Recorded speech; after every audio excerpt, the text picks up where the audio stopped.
हुब्बुल वतनी के नारों में या ट्विटर की ललकारों में अगर सचमुच जंग हो जाती है तो जंग सरहद पे रहती नहीं, ये तकियों तक आ जाती है।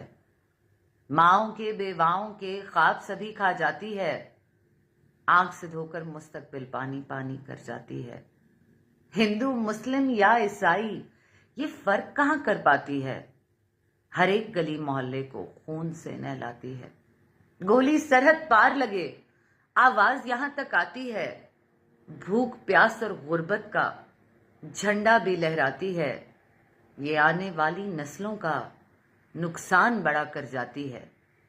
आन बान पे खेली बाजी हाथ नहीं फिराती है कि एटम बम है पास में इनके और कौम बड़ी जज्बाती है।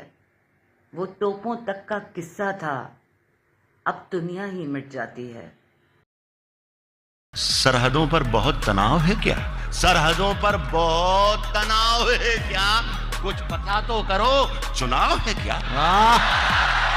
और खौफ बिखरा है दोनों समतों में। खौफ बिखरा है दोनों समतों में, तीसरी समत का दबाव है क्या?